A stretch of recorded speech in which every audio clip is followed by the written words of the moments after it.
Hello, everyone, and welcome to Getting the Most from Your Investment in Microsegmentation. Today's webinar is sponsored by Gigamon and produced by Actual Tech Media.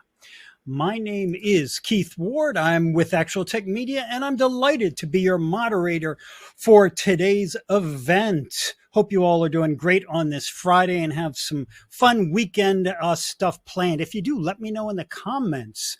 Would love to hear what you're doing. I'm going to be taking a long bike ride with my wife tomorrow and having a nice little picnic lunch, so I'm looking forward to that.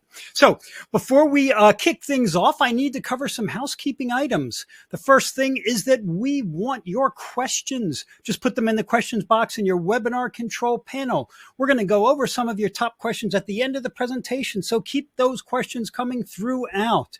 Now, that Q&A panel is also the place to let us know about any technical issues you might be experiencing. If you can't hear something, see something, if the slides aren't working well, give your browser a refresh and that should take care of it. It might take 2 refreshes sometimes. If that still doesn't work, let us know and we'll hop on and help you out as best we can. Second, take a look just to the left of the questions tab and you will see a handouts tab. Now that's where we've got some important free resources for you, including a couple of good ones from Gigamon. There are links to a free trial and a link for getting in touch with an expert over there at Gigamon. Now another link to check out is the one to the ATM Decisions Group, which is a panel of IT decision makers that you can apply to join if you want to participate in more in-depth events and other opportunities. You'll also find in our handouts section a link to the ATM Event Center, which has our calendar of more upcoming events like this one. We have them every week, so check them out, see what looks good, and sign up. And last but never least, one of you is going to end up leaving here today $250 richer, courtesy of an Amazon gift card we are going to be awarding at the end of the event. Now, you do have to be in attendance during the entire event to qualify for the prize, and the official terms and conditions of that drawing can be found in that handout section. Just scroll to the bottom and you will find the info right there. And with that, folks, why don't we get to today's main event? I am really excited to introduce you to our presenters today. They are Martyn Crew, the director, senior director of solutions and partner technologies with Gigamon, and Ian Farquhar, the field CTO for Gigamon. Martyn is going to be leading us off today. So Martyn, I am going to turn this mic over to you. Thanks very much. Hello, everybody. Martyn Crew here from Gigamon with my colleague Ian Farquhar, who's going to introduce himself in a minute. We're going to be talking about microsegmentation and getting the most out of your investment.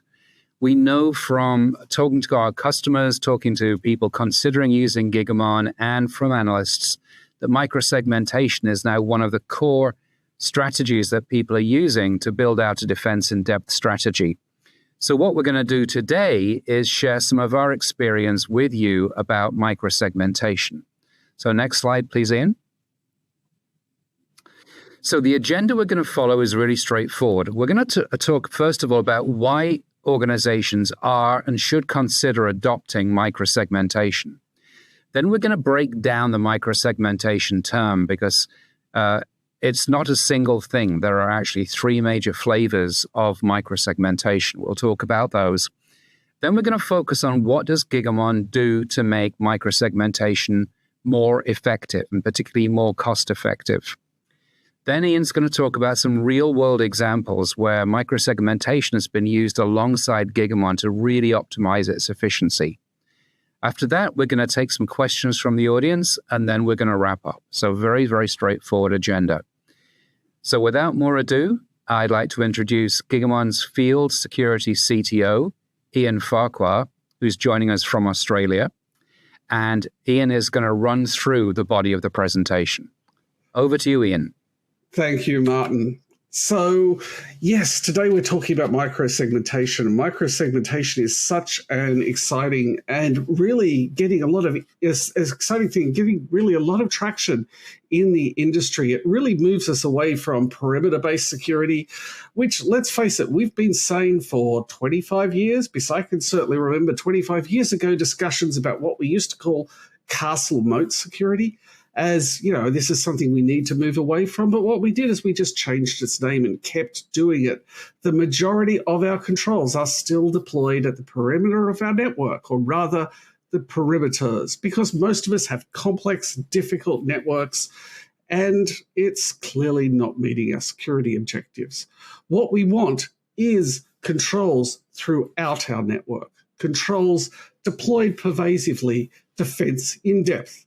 Defense in depth is such a key security concept that we really need to bring it in. Pardon me. So what are the key defense in depth technologies we're seeing today? Well, multi-factor authentication. Firstly, multi-factor authentication is an absolute requirement, yet many organizations still don't have it. If you don't, time to get it. The second is EDR. The EDR has been an incredibly valuable, successful technology. Indeed, a lot of people have noticed recently the adversaries have been moving away from the traditional environments towards EDR, towards appliances and infrastructure type approach. Why? Because EDR has been very successful. The problem with EDR is that it doesn't run everywhere. It typically only runs on managed supported endpoints. That's fantastic, but what about our legacy compute? What about our IoT, our OT, our BYOD, our ICS, our SCADA environments? All of these require protection, and EDR just can't be installed there. Let's go to avoid the last one, the SASE. SASE has been a great improvement, particularly in this post-COVID world. The ability to actually deploy SASE has massively improved our ability to deploy applications and secure them. But microsegmentation. Why do microsegmentation has become such a very valuable technique? Why? That's what we're going to look at in this presentation, and particularly getting the most out of it. Microsegmentation is quite a complex and can be difficult to deploy. It will be very expensive. Maximizing your investment in this, and particularly maximizing the success of microsegmentation, is absolutely essential. So Martyn talked about there being 3 types of microsegmentation, and I'm going to call out here also that many vendors have created their own terminology for picosegmentation and nanosegmentation. But the definitions I'm using here are actually standard definitions. These come from a particular very interesting document called the US Department of Defense Zero Trust Reference Architecture version 2, where it defines these 3 things. And I think these definitions are good because they're standard, they're not being set by a vendor, and they really cover not only where we've been, where we are at the moment, but also what might be coming down the pipe in the future. It's really interesting to look at. I see microsegmentation as a medium security step towards an environment where our attack surface is so minimized it almost doesn't exist, our network attack surface. So firstly, we have macrosegmentation. We've been doing this for a lot of years. Fundamentally, security zoning is macrosegmentation. We implemented it with VLANs. We implemented it with firewalls. Many of you will be old as I am, and you will remember TCAM overflow attacks, which is why we used to not do it with switches. Those attacks are long gone. But nonetheless, macrosegmentation is something that really we've been doing for a while, security zoning. Microsegmentation shrinks the zones. Now, exactly what makes something a microsegment and what makes something a macrosegment is definitely a point of discussion. Nonetheless, what we are moving towards is an idea where our security zone is a single system. And indeed, when we use host-based microsegmentation, even smaller, starting to segment within the host. That moves us to agent-based approaches versus network-based approaches, and we'll talk about that in a minute. But that last one's probably going to surprise you. What is a software-defined perimeter? A software-defined perimeter, which is something that the Cloud Security Alliance is actually talking about. It's a fantastic concept. Also something that the DoD has in its referenced architecture, is the concept of dynamically opening and closing perimeters. So literally an endpoint isn't even listening on the network until it is commanded to do so. There is a SDP controller. An application wants to reach out to a server. The application requests the controller give it access. The ports open up just for that connection to happen. It successfully happens, and when the connection drops, both sides close down. There is literally no network attack surface on the target host. Interesting technology, will probably require application changes, but that's under development and is definitely something that is being POC'd at the moment, but is the stage beyond macro segmentation. So these are the 3 steps, and at the moment, micro-segmentation is what most organizations are doing. Gigamon has had experience with micro-segmentation and customers, very large, particularly financial customers, doing this going back to 2015. So we've got a few years of having observed our customers doing this and some of the challenges and pitfalls that they face. So why? And I kind of like this structure, the good, the bad, and the ugly.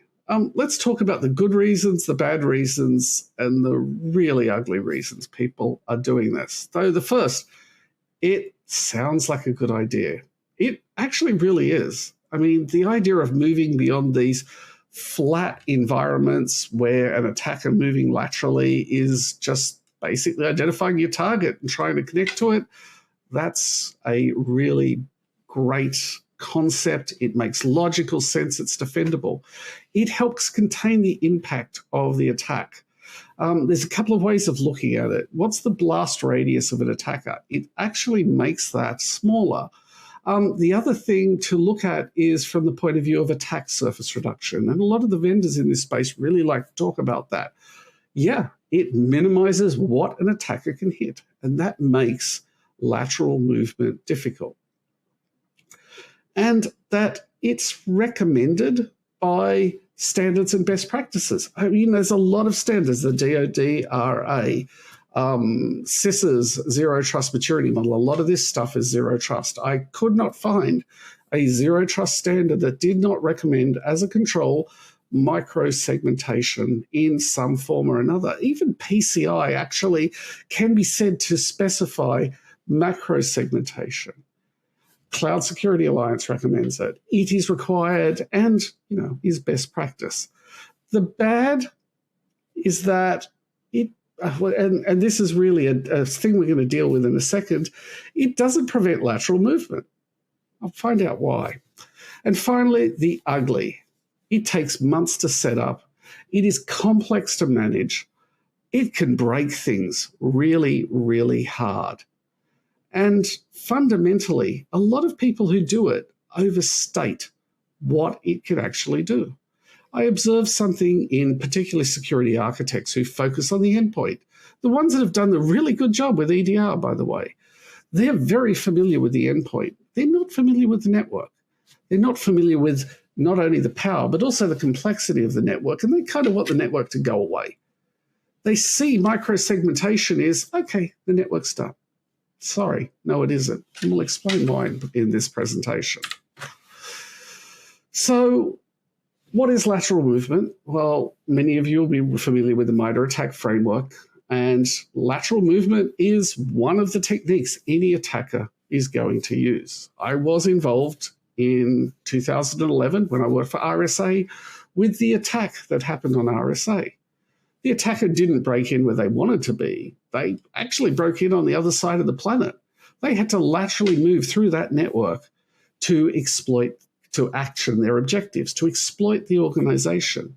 Lateral movement is going from where you are to where you need to be. It's a very, very important part of the MITRE ATT&CK framework, and it lists 9 different techniques, as you can see there. Typically, an attacker who needs to perform lateral movement, what they will do is understand where they are.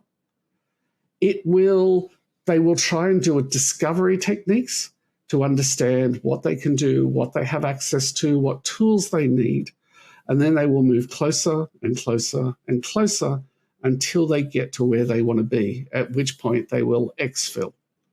exfiltrate the data from the organization or whatever else, perform an action that is actually contrary to what you need. This is how the MITRE ATT&CK framework works.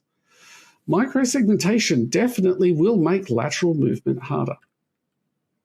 Let's also look at another standard, and I don't think this one gets the love that it really needs, because I think it's a really good one. What about the MITRE DEFEND framework?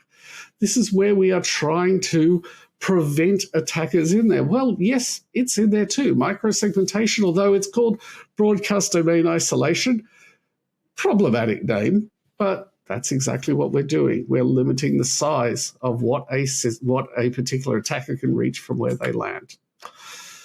So let's come to the core of this presentation. Many people look at microsegmentation as a lateral movement denial approach. For those unfamiliar with what we're looking at, these are actions that can result from defensive mechanisms. This is a DoD process. Sadly, most of us don't get to use the destroy. Wouldn't that be nice in a lot of situations? Mostly we're limited to the other. So things like diverting an attacker, defeating their approach, neutralizing it. These are all things we aim to do with our defenses. Okay, so a lot of people look at it and think, I've just denied lateral movement. My attacker can't laterally move. They are denied. Unfortunately, no. What we actually do is degrade. We make it harder, but we don't make it impossible. We have a particular customer, and it was in a defense department, I won't say which one, which built a zero trust environment where they had full microsegmentation. They went to test it, and the red team was able to successfully move. Microsegmentation did not prevent lateral movement. So what did we do? They looked at it, they invited Gigamon in, they brought Gigamon in, they gave full visibility to this. They added an NDR in this case, and then they did red teaming. Again, the red team came in, and this time they were unable to move. Because it turns out that degrading movement and also adding visibility, adding deep observability that allows you to see everything that adversary does is a best of both worlds approach. You make it hard. And in making it hard, you do something really, really interesting. You force them to do some things to map their environment. Remember how I talked about the discovery before, where we want to actually go and look at our environment and figure out where we can move? The things you will force them to do actually make a lot of noise and will reveal their presence. That's a really cool concept. So we want to introduce you to a very, very interesting report. And Gigamon's mentioned in this report as analytics on microsegmentation. This is in the context of zero trust, but it applies whether you've got a zero trust environment or not. If you add microsegmentation, you are degrading the ability of an attacker. You're not denying the ability of an attacker to laterally move. You need an analytics capability. You need the ability to see attackers that will still get into hosts however they do it.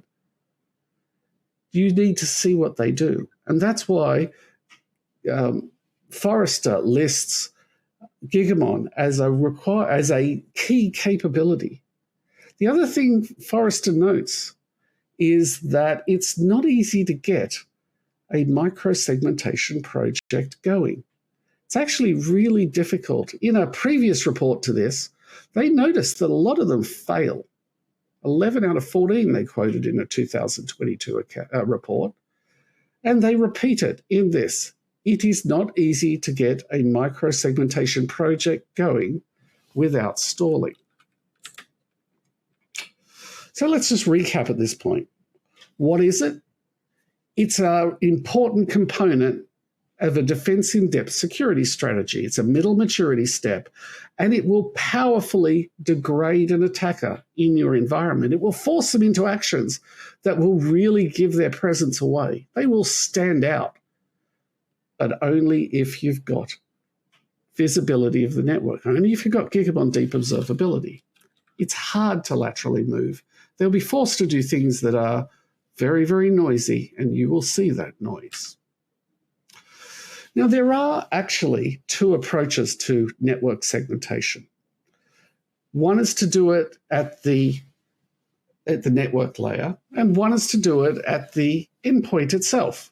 Now, we're kind of in an EDR situation here because it will only work on supported endpoints, and that's okay. A lot of organizations actually combine both. They do a defense in depth on one of their defense in depth strategies. And you know what? That's brilliant. Absolutely sensible thing to do. Why is that? Because the network side will cover the OT and the IoT and everything that you need to have, that you still need to protect because they are risks. And you have the advantages. It's kind of best of both worlds. But let's just quickly look at the pros and cons. I'm not going to deep dive into this. But network-based segmentation works with everything. An attacker that has compromised the endpoint can't compromise the agent that does micro-segmentation. That's a win. Often it's like a free capability that the SDN will provide.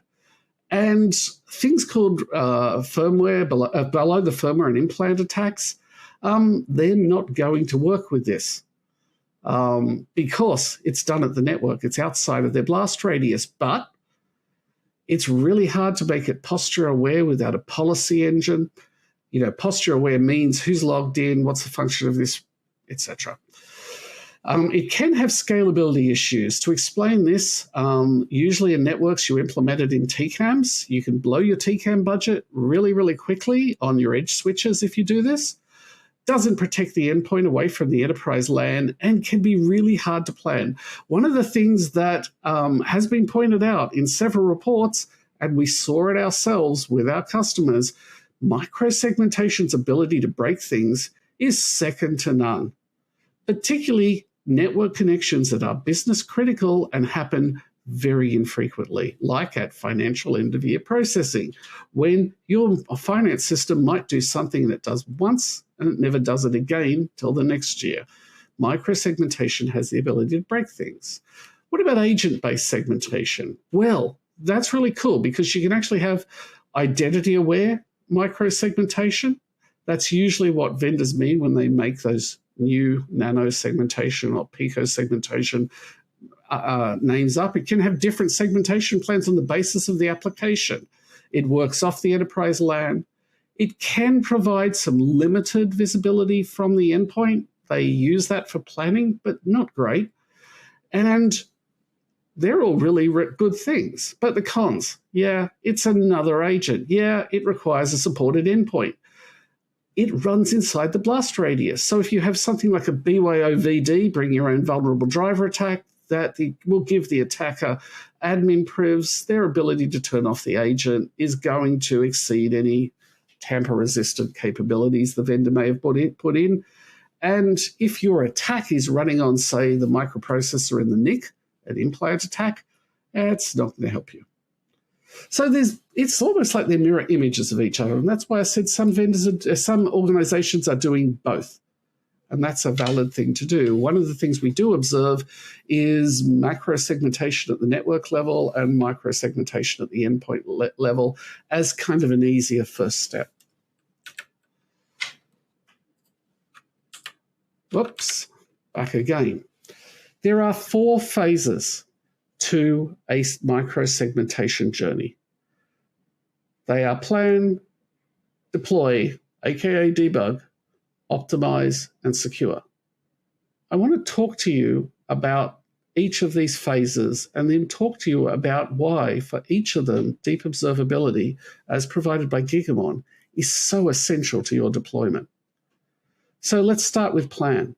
You want to understand what's talking to what, and in a greenfields environment, that's hard. In a brownfields environment, this is what makes lots of projects fail. As I said before, finance system, end-of-year financial processing, does one connection that is critical once and then does it 12 months later. You've got to find those. You've got to know about those. You've got to not break things. This planning stage, we hear, often takes 6 to 8, sometimes even 12 months. 12 months is the organizations realizing that they need to have a view of the entire year to understand what they're doing. And you also need to understand what's legitimate and what's not. Just going to vendors and saying, oh, what ports do your applications use? That's not enough. You need to see the dynamic behavior of your network, and that's difficult. Then you deploy. Usually you deploy fairly loosely. That's not good. But you'll still break things. These things might break in weird and wonderful and very exciting ways. We've got to debug them. We've got to figure out what it is. We've got to update our plan to deal with the connections that we just suddenly turned off and are breaking our business. Then we optimize, recognizing that we just did a possibly too light deployment. We need to tighten it. And again, there's a constant cycle of optimization, debugging, and everything. And finally, secure. Because as I said, you will still get an attacker laterally moving. Without visibility, you are blind. So let's talk about what is the value of deep observability, of network visibility in this. Firstly, the planning stage is obvious. If you can see everything, you can understand what's going on. There are many vendors who provide tooling specifically for microsegmentation, but just with Gigamon and application metadata intelligence, feeding a SIM or something like that, some sort of business analytics tool, you can see what's talking to what and plan appropriately. At the debug stage, that's really important to have visibility. You need to see what's going on, what's being blocked, what's breaking. You don't know what it is. Without the ability to see the network, you can't tell. Being able to get the traffic that is being blocked is essential. And just to share a story, when SDNs first came out, which did microsegmentation by default, I was working in Gigamon at that time. We were loading taps to a lot of people who were trying to debug this. It's essential. Using the tooling in the microsegmentation tool itself is just not sufficient. It doesn't work well. Optimization, same thing. You've got to see what's there. But it's the security step that is so important. Microsegmentation might degrade lateral movement, but it will also blind you to that lateral movement. That's a disaster. That's what that DoD learned. Your attacker is in a difficult spot, but they're not in an impossible spot. You need to see what you force them to do.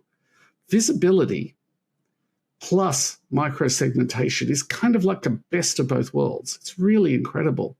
Now, you might be wondering, based on the previous slide, am I talking agent for this or am I talking network?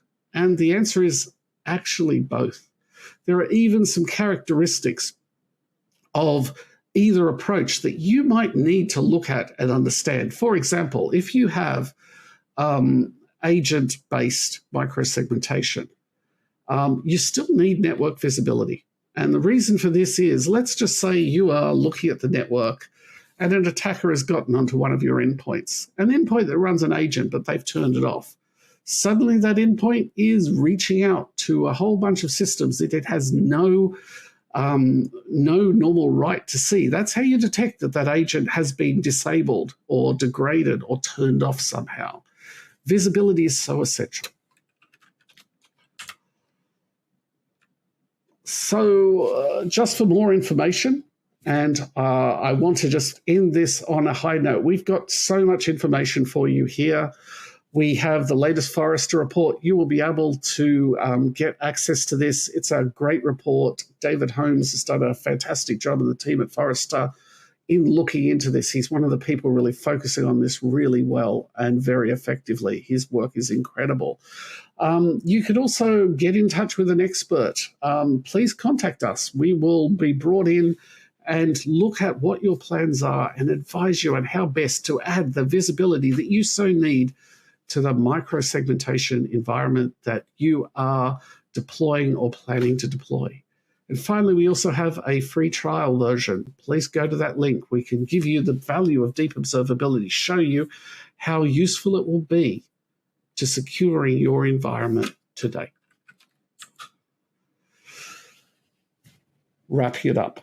Microsegmentation is the middle maturity step in a path towards a much more secure network. It degrades the ability of an attacker to move. It does not prevent it. You need full visibility of network traffic, whether you go for a SDN network-based approach or an agent-based approach.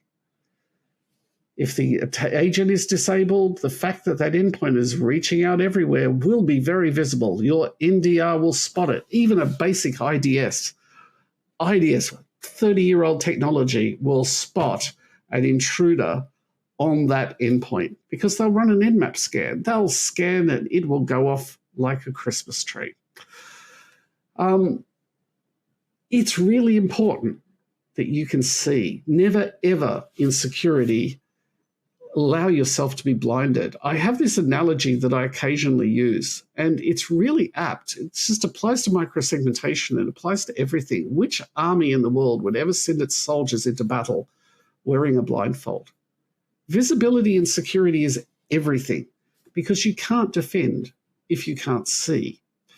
Gigamon can provide you a level of network visibility with microsegmentation, whether it's on-prem, virtual, container, or in the cloud, that is completely effective and unprecedented. You will see everything the attacker does.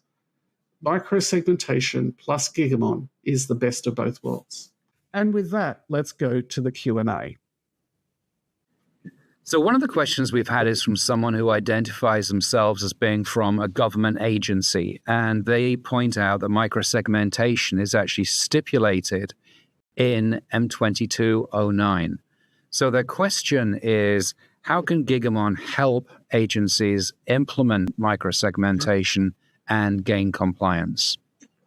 That's a great question. And for those who don't know, OMB M2209 was a 2022 memorandum based on the CISA Zero Trust maturity model. It was a series of recommendations that they required all US government agencies to implement as their first stage on the path to zero trust, civilian agencies, I should be clear.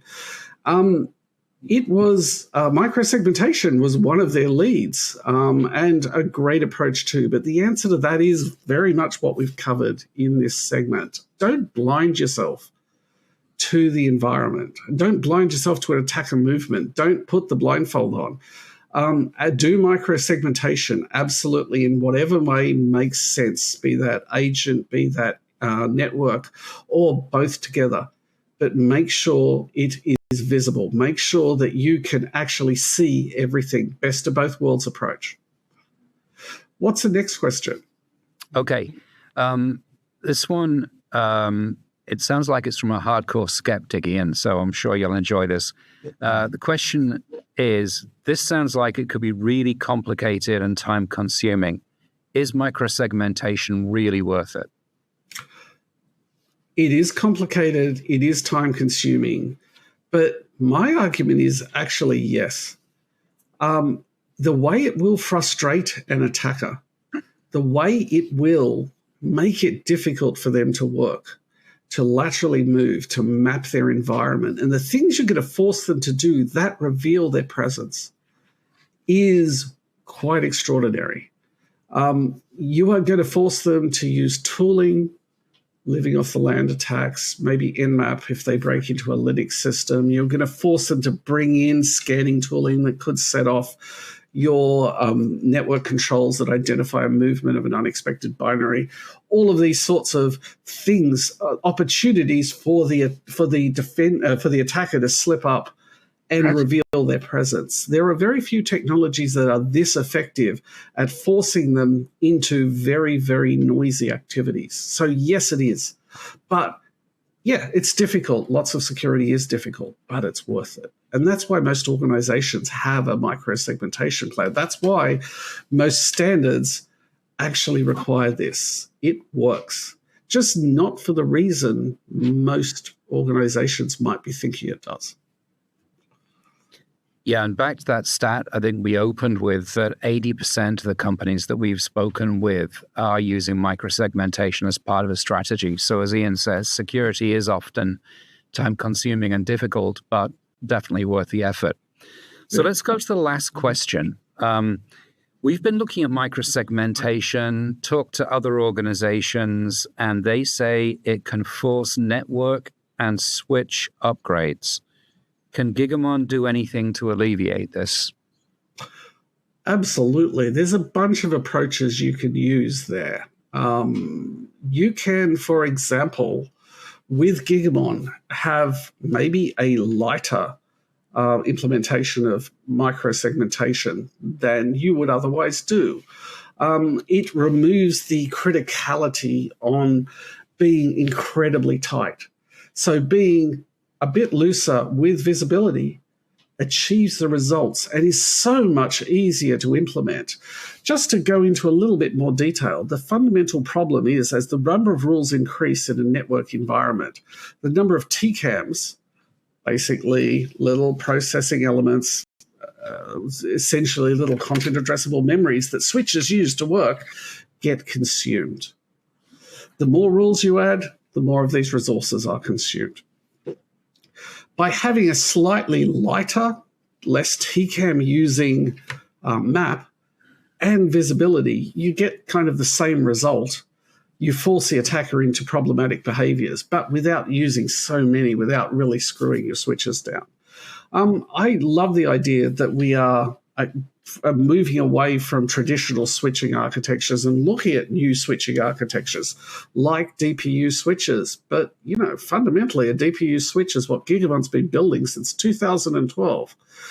These are a good idea, but we can give you the best bang for the buck. We can give you a much more implementable, we can, going to the theme of this, give you a higher return on investment than you would with just microsegmentation alone. Same security, easier to implement, breaks less things.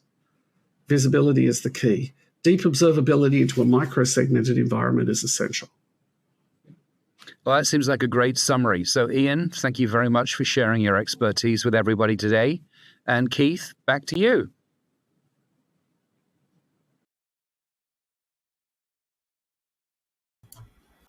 Thank you very much, Martyn and Ian. Wow, what a great presentation. Really eye-opening for me on what you need along with microsegmentation, that it's just not enough. You do need to have the observability, which brings it kind of all together. And now I've put up a poll question. Please let us know what additional information you'd like to get about the Gigamon solution. They presented a ton today that should whet a lot of appetites, I would imagine. So make sure to vote in the poll while we start closing this event out for the day. And that involves right now giving away the $250 Amazon gift card. As I mentioned at the beginning, you do have to be present during the entire event to be eligible to win. And we do have a winner for today's webinar, and that winner is Farhad Sunavala from California. Congratulations to you, Farhad. We'll be in touch to get you your card ASAP. And I want everyone to keep voting here for just another few seconds. And on behalf of the Actual Tech Media team, I want to thank Gigamon for making this event possible. I want to thank everyone who attended this event for being here, for your great questions, for your interest in this topic. It is really something that doesn't get enough notice and attention, I believe, and I'm really glad to get the education and illumination we got from the presentation today. So I think you'll join me in acknowledging that we learned a lot, and can't wait to see you in the next event, folks. That concludes today's event. Have a great rest of your day.